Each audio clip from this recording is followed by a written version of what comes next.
Here's the first one. When the why gets stronger, the how gets easier. When the why gets big, powerful, strong, how seems to be so much easier. Without a strong enough why, the how seems to be too difficult almost to accomplish. Say, how do you manage your time? Hey, if you had strong and powerful enough goals, you'd figure out how to manage your time. You'd get a book on the subject. You'd do something to manage your time if it was worth it. If it's not worth it, why would you bother studying the art of managing your time if it really doesn't matter? But if it really mattered in the accomplishment of your goals and why you wish to accomplish them, see, you can do anything. You can get up any hour, read any book, take any class, make any change, develop any skill, do any discipline. You can do it all. When this how and the why, or when the why starts to grow, the how gets simple. Excellent question to ask children. Why? What? Little note. Maybe one of your goals was to have $1 million home on the hill overlooking Snake River Valley. That'd be a good goal. $1 million home. Here's the next question. What for? What for? A house is a house is a house with bricks and wood and walls and roof. Gee, yes, $1 million home. That'd be wonderful, but what for? So now jot this down. Purpose is stronger than object. The object would be the house, and that'll pull. That's a worthy goal to go for, the object of the house. But here's a stronger goal, the purpose for the $1 million home. You say, well, it'll be the centerpiece of all the family's activity, with all kinds of unique people coming and going, and the influence and things will be happening in this place. See, now we're getting somewhere. So if you got that line, it's one of my best for the whole day. Purpose is stronger than object. It's okay to have plenty of objects to go for on your goal list, but always keep asking yourself the question, and sometimes it's good to just write it out. Here's why I want this money. Here's why I want this place. Here's why. And you start developing those reasons, and I'm telling you now, this starts to become incredibly powerful. Now here's some more notes. Some of your goals should be personal development. The person you wish to become. Develop skills that make you attractive to the market. Develop the temperament and the attitude that makes you attractive to the business world. The attitude and the temperament that makes you a splendid father, studying the art. Because here's what's important. It's not what you get that makes you valuable. It's what you become that makes you valuable. I keep saying this year after year for the last 39 years public. It's the person you become.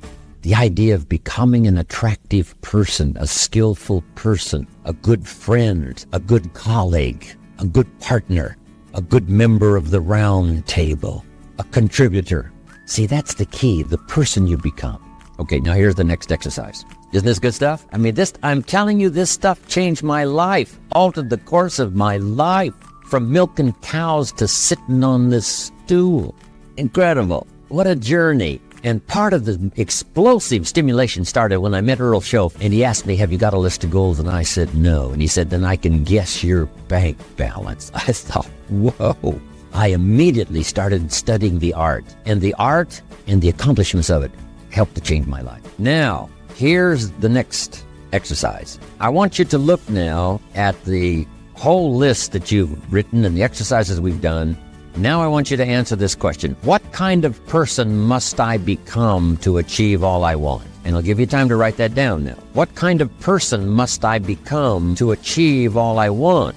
Now we've got two things working. What you become helps you to achieve, and what you achieve helps you to become. And the more you become, the more you can achieve, and the more you achieve, the more you can become. Who knows which affects the other the most? So now just write this exercise. Start with a few sentences. We won't have time for you to, take a lot of time, but just start with a few sentences. Your concept of the person you think you must become to achieve what you want. This is time for a little truth. Maybe you need to become much wiser than you are at the moment. You need to become stronger. You need to have better health. Maybe you need a little coaching to really become the person I want to become. I'm going to have some coaching, physical coaching, spiritual coaching, developing skills coach. To be the influence you want to be, you got to build an incredible reputation. What kind of person must I be to attract all that I want in my life and the people that I want and the opportunities that I want? You knock on the door and opportunity opens.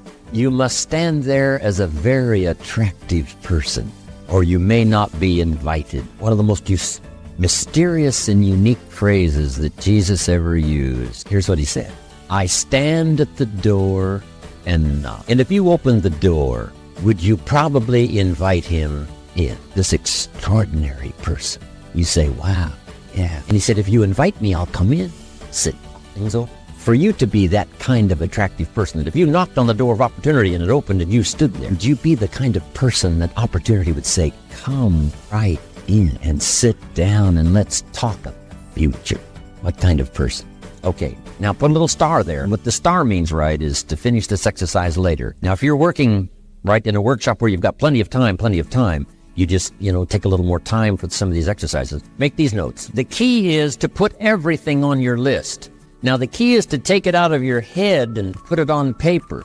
You can dream about what you want, but when you start committing it to paper, now it more formalizes. Information now starts to make a composite of an idea. And ideas can turn into hotels. Ideas can turn into enterprises. Ideas can turn into a fabulous career. We need the information. We need the stimulation. But then you'll learn now later to start putting everything on your list. Now, jot this down. It's very important, if something's not that important to you, to take it off your list. You don't have to accomplish this whole list. But if you had 100 items on your list and you accomplished 80, who cares about the other 20? If you got the biggest share of what you went for, wouldn't that be enough? And the answer is probably yes, it'd be overwhelming. So you can rearrange this list. You can change it. You can tear it up and start over. You can say, last year I thought this was so important. That's not important to me anymore.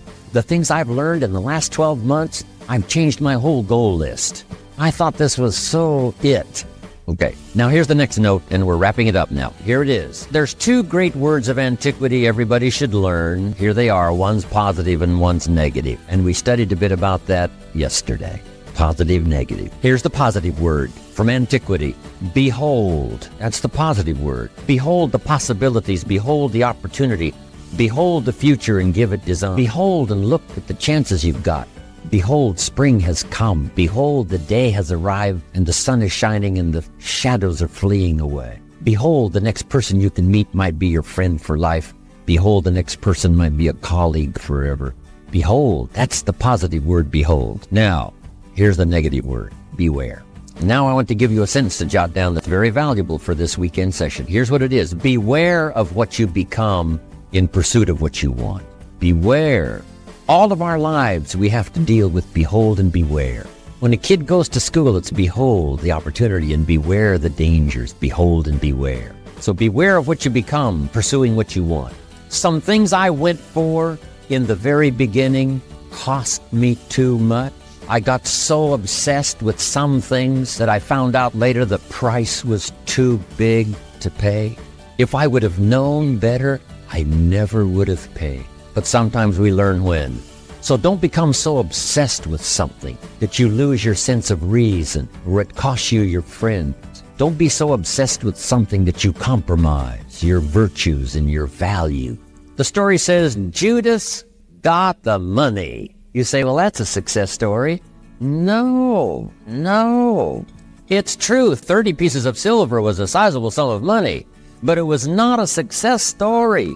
His name was Judas. Doesn't that ring a bell? It makes all the difference in the world. Judas got the money. Here's something interesting about the story of Judas. After he got the money, he was unhappy. Someone says, well, if you had a fortune in your hand, why would you be unhappy?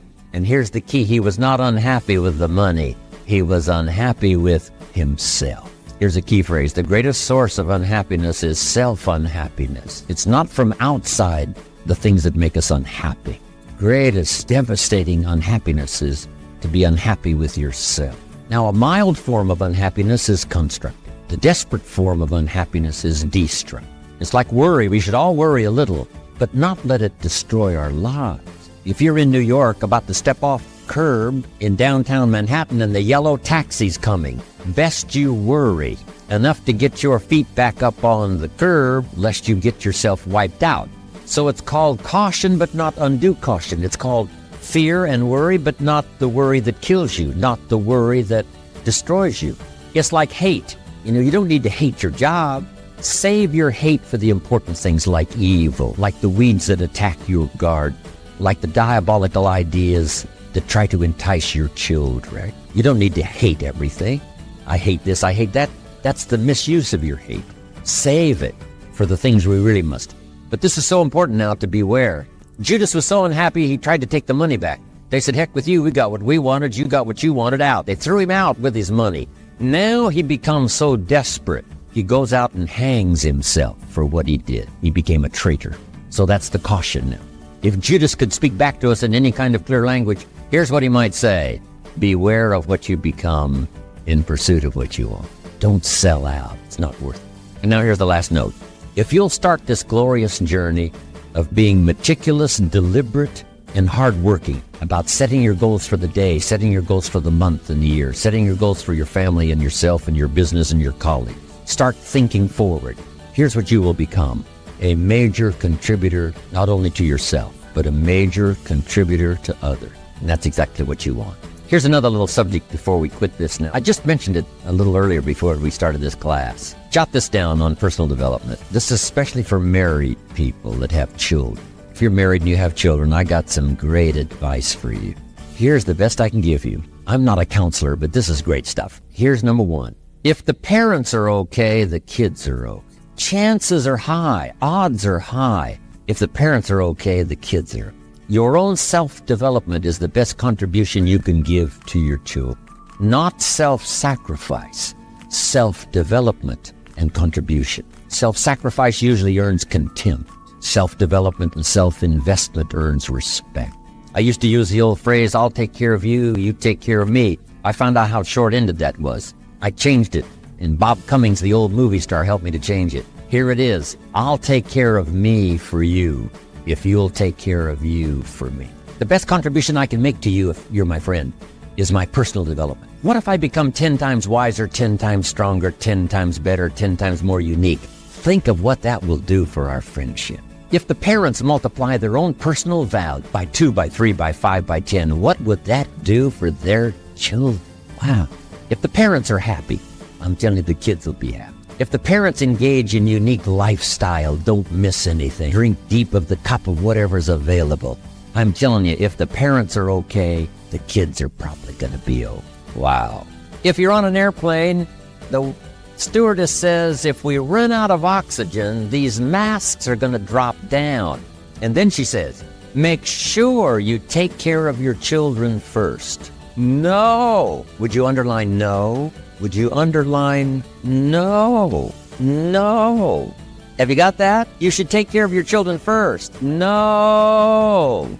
It says put your mask on first. You take care of yourself first. Then you assist your children. And I just mentioned that would be a good title of a book, wouldn't it? For parents, put your mask on first. Isn't this good information?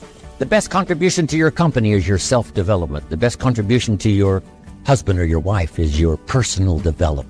To become all you can become, as wise as you can and as kind as you can and as unique as you can, that's the best contribution. Not self-sacrifice, self-development and self-investment. Maybe that little talk might be worth the price of the weekend for the time and the money. It was helpful for me. Here's one more on that. With your family or whatever decisions you have to make, if you've made the decision, best decision you can, but it's going to cause some pain, here's what you must learn to do. Accept the pain, but not the guilt.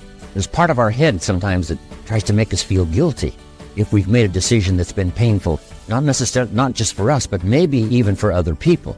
But it had to be made. So here's the key to accept the pain, but not the guilt. Because it's not pain that destroys you. Isn't that goal-setting session fantastic? I mean, this is life-changing stuff.